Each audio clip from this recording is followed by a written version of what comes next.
हमारी हिंदुस्तान की जो सभ्यता, संस्कृति और आध्यात्मिक परंपरा का मूल्यों को आगे बढ़ाने में जिन लोगों ने बहुत बड़ा योगदान दी है, सबको मेरी तरफ से हृदय से प्रणाम देता हूं। और अभी इनकी नेतृत्व दे रहे हैं त्रिगुणा जी। मैं त्रिगुणा जी को भी बहुत बहुत धन्यवाद देता हूं।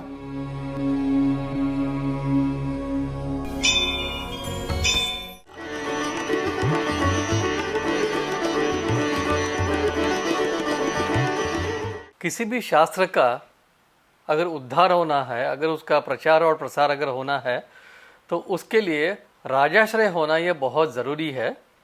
और ये बात चरक संहिता में भी लिखी है। हम अगर देखते हैं पिछले 200 साल में, तो जैसे वो तंजावर के जो महाराजा थे सरफोजी राजे भोसले, वो खुद महाराजा थे और वो खुद एक वैद्य थे, खुद एक वो शालाकी थे और नेत्र तज्ञ थे।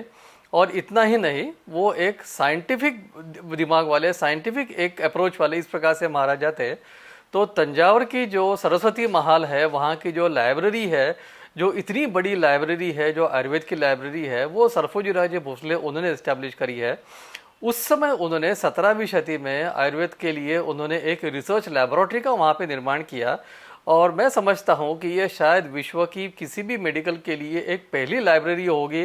महासम्मेलन की स्थापना जिन्होंने करी, वैद्य शंकर शास्त्री पदे, 1890 के आसपास उन्होंने पहली आयुर्वेद की पत्रिका, जिसको हम जर्नल कहते हैं, उसको उन्होंने प्रकाशित करना शुरू किया और उसका नाम था आर्यभिषक। और मैं समझता हूँ कि ये शायद ये विश्व का पहला शायद एक जर्नल हो सकता है। तो ये एक बहुत बड़ा योगदान है। सन 1960 में गोदावरी नदी के तट पर त्र्यंबकेश्वर, नासिक में वैद्य शंकर दाजी पदे ने अखिल भारतीय आयुर्वेद कांग्रेस की स्थापना की और इलाहाबाद की मिट्टी से जुड़े वैद्य सरजू प्रसाद नारायण सिंह जी बहादुर को उसका पहला अध्यक्ष बनाया गया। ये राजाश्रय जो है वो आगे जो हट गया, और ये राजाश्रय पुनः प्राप्त कराने का जो कार्य है, ये आयुर्वेद महासम्मेलन ने किया। और इसमें हम देखते हैं कि जैसे वो दरभंगा के महाराजा थे, दरभंगा के महाराजा ने आयुर्वेद को राजाश्रय दिया और दरभंगा के महाराजा ये आयुर्वेद महासम्मेलन के अध्यक्ष बने। उसी प्रकार से सयाजीराव गायकवाड़ ये बड़ौदा संस्थान के महाराजा थे और ये इन्होंने राजाश्रय दिया। इन्होंने एक बोर्ड की गठन किया वहाँ पे, और वहाँ से आयुर्वेद का जो शिक्षा है उसका प्रचलन किया। और सयाजीराव गायकवाड़ ये आयुर्वेद महासम्मेलन के अध्यक्ष बने। तो इस प्रकार से स्वतंत्रता के पूर्व भी आयुर्वेद महासम्मेलन ने जो एक राजाश्रय चाहिए, वो राजाश्रय आयुर्वेद को प्राप्त करा देने का कार्य किया, और यही कार्य आगे भी चलता गया। विश्व की ये पहली संस्था अपने विद्वानों की विद्वता और संकल्प साधना से उपलब्धियों के नित नए मानदंड स्थापित करती रही। 1970 में जो Indian medicine central council act बना, तो ये एक्ट बनाने में भी आयुर्वेद महासम्मेलन की एक महत्वपूर्ण भूमिका रही। उस समय के जो आयुर्वेद महासम्मेलन के जो अध्यक्ष थे पंडित शिव शर्मा, तो पंडित शिव शर्मा ये वैद्य थे और ये मेंबर ऑफ पार्लियामेंट भी थे। और महासम्मेलन ने एक्चुअली ये इनिशिएटिव लिया और उनके प्रयत्न के कारण ये Indian medicine central council act बना। और ये एक्ट जो बना, ये एक्ट एक भारत में एक पूर्ण एक छत्र में आयुर्वेद का शिक्षा और आयुर्वेद का प्रैक्टिस, ये दोनों को लाने का कार्य जो है वो इस प्रकार से किया। कड़ियां आगे बढ़ती रही। बनारस हिंदू विश्वविद्यालय के सूत्रधार महामना पंडित मदन मोहन मालवीय भी इसके अध्यक्ष बनाए गए। वैद्य समाज का प्रयास कारगर रूप में आगे बढ़ता रहा। अखिल भारतीय आयुर्वेद महासम्मेलन के इतिहास के स्वर्णिम पन्नों में वैद्यराज बृहस्पति देव त्रिगुणा का नाम अनुकरणीय रूप में दर्ज रहेगा। 78 में 79 में जब आयुर्वेद को पूरे विश्व में कोई नहीं जानता था, तब पिताजी के साथ हम, महर्षि महेश योगी जी के साथ हम पूरे विश्व में आयुर्वेद को लेके गए। जगह जगह हमने वहाँ आयुर्वेद को लिए, और डॉक्टर दीपक चोपड़ा उसी की एक कड़ी हैं जो हमारे साथ 1985 में जुड़े।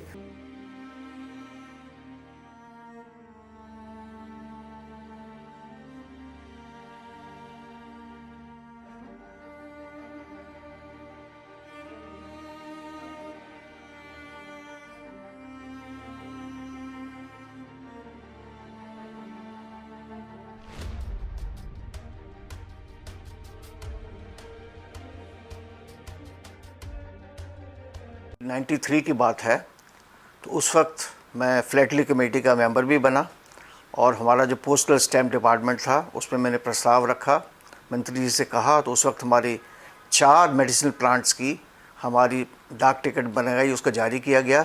और सबसे बड़ी बात थी कि धन्वंतरी का फर्स्ट डे कवर बनाया, जो कि बहुत बड़ी उपलब्धि थी, क्योंकि भगवान है, उनका स्टैम्प नहीं बन सकता था, इसलिए उनका फर्स्ट डे कवर बना, 4 स्टैम्प। और फिर उसके बाद में सीरीज़ बनाई गई मेडिसिनल प्लांट्स की।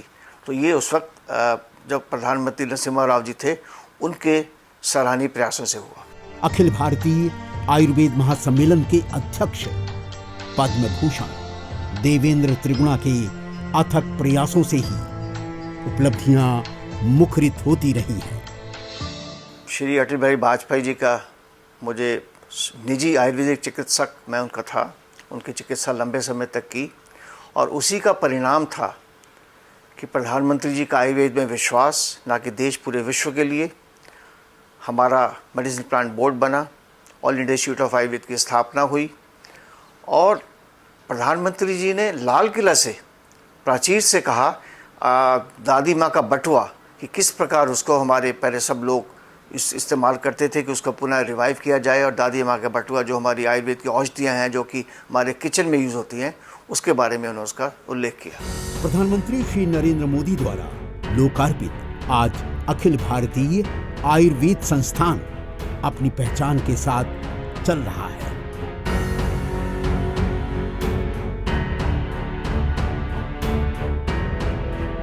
इसके निर्माण और स्थापना के प्रयासों में पिता पुत्र पद्म विभूषण वैद्यराज बृहस्पति देव त्रिगुणा और पद्म भूषण देवेंद्र त्रिगुणा का योगदान अतुलनीय माना जाएगा।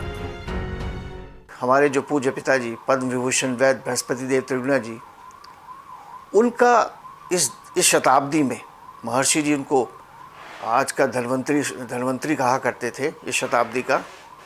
और उनको जो उपलब्धियां थी राष्ट्रीय आयुर्वेद विद्यापीठ को निर्माण करने की, या हमारा जो अपना all India institute of Ayurveda की स्थापना, उस वक्त हमारे प्रधानमंत्री जी ने धन्वंतरी जयंती पर प्रधानमंत्री निवास में घोषणा की थी, ये उन्हीं का प्रयास था। फिर हमारा डाबर खेड़ा डाबर, जिसका कि दिल्ली गवर्नमेंट का बहुत बड़ा 90 एकड़ के अंदर बहुत बड़ा हॉस्पिटल और कॉलेज है, उसकी स्थापना, जिसमें कि अनेक लोगों का योगदान, विशेष करके साहिब सिंह वर्मा जी, हमारे मदन लाल खुराना जी, और फिर उस वक्त की मुख्यमंत्री श्रीमती शीला दीक्षित जी, और उसका उद्घाटन भी देश की राष्ट्रपति से करवाना एक बहुत बड़ी उपलब्धि थी। इसी प्रकार हमारा जो आयुष विभाग 1993 में बना, तब देश के प्रधानमंत्री नरसिम्हा राव जी जब नागपुर में हमने महासम्मेलन का सेशन किया, उस वक्त उन्होंने घोषणा की हमारे विभाग बनाने की। इसमें सब हमारे पिताजी का प्रयासों से और हम लोग उनके साथ लगे हुए थे, तब ये संभव हो पाया।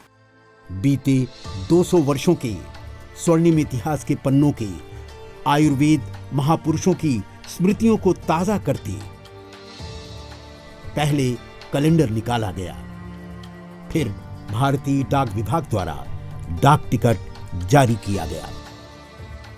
12 महान हस्तियों के सम्मान में डाक टिकट भी जारी किया गया है। ये वो साथी हैं जिन्होंने अपना पूरा जीवन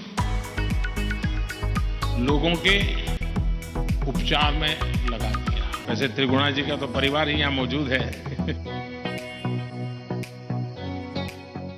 स्टैम्प एक बहुत बड़ी ऐसी चीज़ है जिसमें कि उस वक्त जो हमारे विद्वान आयुर्वेद के, योग के, होम्योपैथी के, यूनानी के, आयुष के जो विद्वान 12 वैद्यों को उसमें चयनित किया गया। और उसमें मैं कहूँगा कि हमारे विभाग के सेक्रेटरी राजेश कोटेचा जी, आयुर्वेद के एडवाइज़र मनोज नेसरी जी, इन लोगों का विशेष योगदान, वो एक प्रयास था।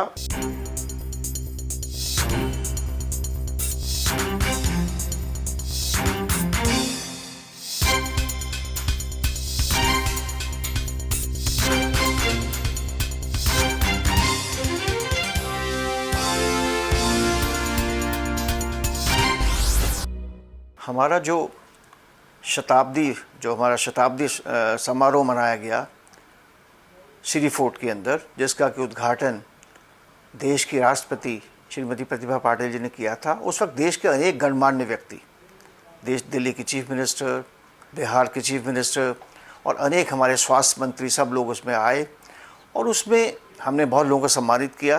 पिताजी को लाइफ टाइम अचीवमेंट अवार्ड दिया था। डॉक्टर दीपक चोपड़ा विदेश स्पेशली अमेरिका से आए थे, हमने उनको सम्मानित किया, उनको आयुर्वेद महर्षि से। इस प्रकार वहाँ पर हमने देखा कि एक बड़ा हजूम था, एक मेला था, आयुर्वेद का पर्व था, जो कि पूरे देश और पूरे विश्व के वहाँ लोगों ने हमने उसमें इकट्ठे हुए और एक नई दिशा हमने भारत सरकार को, स्वास्थ्य मंत्रालय को दी, जिससे कि आज जो कुछ हम देख रहे हैं देश के अंदर, उसमें एक महासम्मेलन से उसमें सारा हुआ।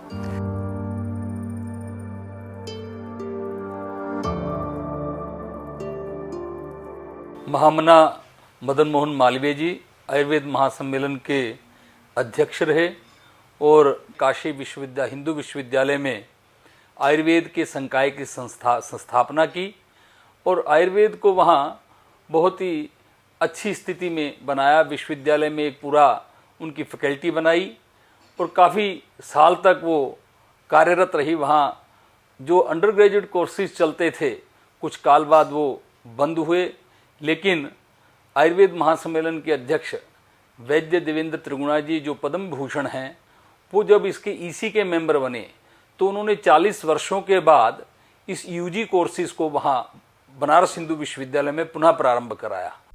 कोरोना महामारी काल में जब दुनिया महामारी का दंश झेल रही थी, आयुष मंत्रालय और विशेषज्ञों में प्रमुख रूप से शामिल पद्म भूषण देवेंद्र त्रिगुणा ने आयुर्वेद काढ़ा निरोग बनाने के लिए सुझाया।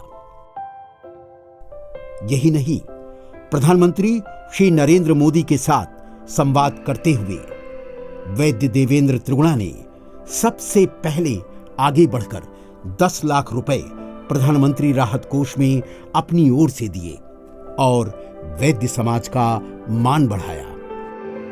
मैंने प्रधानमंत्री जी से रिक्वेस्ट की, मैंने उनसे कहा कि मैं प्रधानमंत्री कोष में अपने निजी कोष से 10 लाख रुपए देना चाहता हूं, जिसका कि प्रधानमंत्री ने एक्सेप्ट किया और मैंने उसको दिया।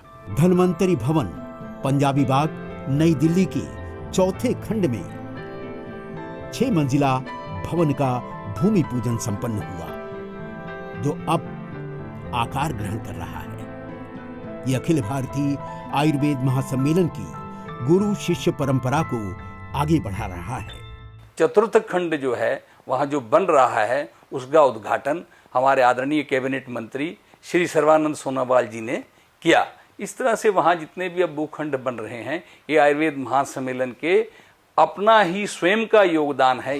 वैद्य एसके मिश्रा के अथक प्रयासों से ही वैद्यों की गुरु शिष्य परंपरा आज भी अपनी पहचान के साथ अविरल चल रही है।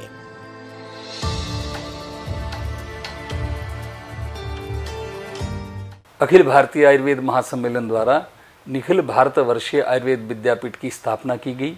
यह संस्था आज भी जीवित है और इसके जो रजिस्ट्रार हैं वैद्य अवधेश कुमार श्रीवास्तव जी, वो इसी विद्यापीठ के लिए अखिल भारतीय आयुर्वेद महासम्मेलन के कार्यालय में कार्यरत हैं। वैज्ञानिक धरातल पर अनुसंधानों की फेहरिस्त ने योग और आयुर्वेद की विशद ज्ञान का पक्ष आज सर्वत्र मुखरित हो रहा है। WHO global centre for traditional medicine के लिए ये सेंटर दुनिया भर में फैली पारंपरिक चिकित्सा से सहयोग से दुनिया के लोगों को बेहतर मेडिकल सॉल्यूशन देने में मदद करेगा।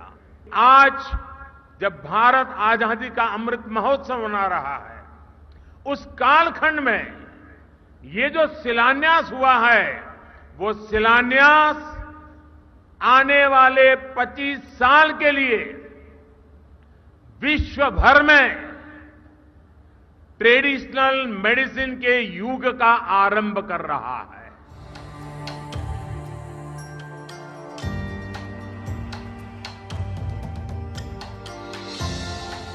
जामनगर के अंदर जो उद्घाटन हमारे प्रधानमंत्री नरेंद्र मोदी जी के प्रयासों से हुआ, WHO के वहाँ DG थे और मॉरिशस के प्रधानमंत्री थे।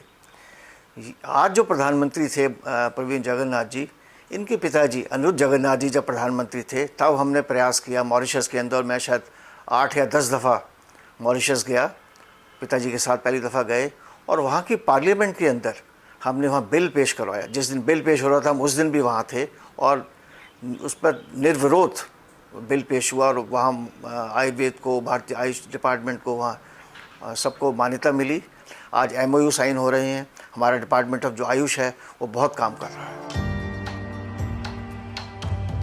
I am very happy that I was invited by President of India Ayurved Congress, Vaidyanatha Devendra Trigunaji, as President of European Ayurveda Medical Association to be a delegate to this celebration. विश्व स्वास्थ्य संगठन के महानिदेशक doctor Tedros एधनॉम Ghebreyesus जब भारत की राजधानी दिल्ली पहुंचे तो अखिल भारतीय आयुर्वेद संस्थान देखने भी गए। संस्थान की निदेशक वैद्या तनुजा नेसरी ने उनका भव्य स्वागत किया। डॉक्टर टेड्रोस ने संस्थान की वैज्ञानिक कसौटी पर सफलताओं की प्रशंसा की। अखिल भारतीय आयुर्वेद संस्थान में हाल ही में जागतिक आरोग्य संगठन के महानिदेशक director general doctor Tedros Adhanom Ghebreyesus और उनके साथ स्वास्थ्य मंत्रालय के केंद्रीय मंत्री डॉक्टर मनसुख भाई मांडविया जी पधारे और वो अखिल भारतीय आयुर्वेद संस्थान के लिए बड़ी सौभाग्य की बात रही। उन्होंने ये कहा कि this is the institution which is supported with the tradition, with the technology.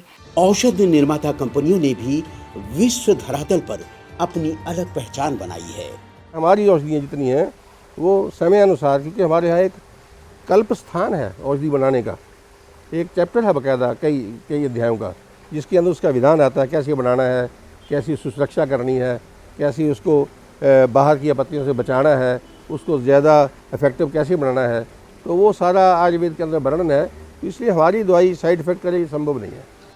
औषधि निर्माता कंपनी श्री धूत पापेश्वर बीते 150 वर्षों की राष्ट्रीय और वैज्ञानिक पहचान को नया आयाम देते आगे बढ़ रही है।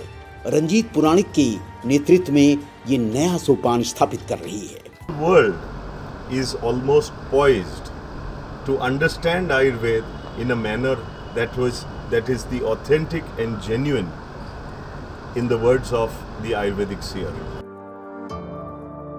अखिल भारतीय आयुर्वेद महासम्मेलन आज महाकाल की पावन नगरी उज्जैन के महाकवि कालिदास अकादमी के भव्य परिसर में भारत के महामहिम राष्ट्रपति डॉक्टर रामनाथ कोविंद के करकमलों से आयुर्वेद का 59वां अधिवेशन संपन्न होने पर गौरवान्वित हो रहा है।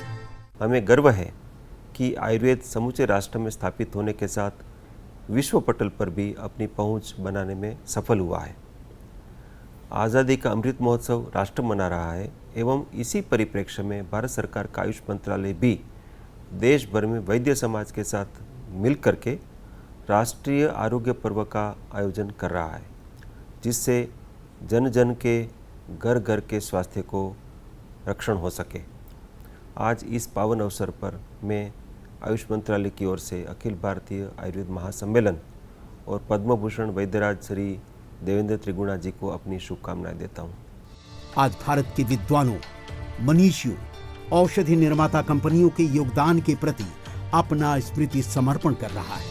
आज हिंदुस्तान जो कदम उठा रहा है आयुर्वेद सेक्टर में, आयुष सेक्टर में, इसका लक्ष्य है दुनिया का मानव समाज को सही सुरक्षित रखना, सुस्वस्थ रखना, सबको तंदुरुस्त रखना। आज अखिल भारतीय आयुर्वेद महासम्मेलन और वैद्यराज देवेंद्र त्रिगुणा दोनों एक दूसरे के पर्याय बनकर विश्व पटल तक सर्वे भवन्तु सुखिनः सर्वे सन्तु निरामया को चरितार्थ कर रहे हैं। मैं एक अच्छे सुयोग और बड़े अच्छे चिकित्सक और बड़े अच्छे जो कि पंजाब सरकार के डायरेक्टर रहे, महासम्मेलन के साथ लंबे समय जुड़े हुए हैं, वैद्य राकेश शर्मा जी, वो इसका कार्यभार संभालेंगे और हमारे विद्यापीठ के जो अध्यक्ष होंगे वैद्य ताराचंद जी, वो उनके साथ संभालेंगे। और मुझे अपना पूर्ण विश्वास है कि वो आयुर्वेद को महासम्मेलन के माध्यम से पूरे देश में और आगे लेके जाएंगे, ज़्यादा से ज़्यादा लोग जोड़ेंगे, ऐसा मेरा अपना मानना है। सर्वे भवन्तु सुखिनः।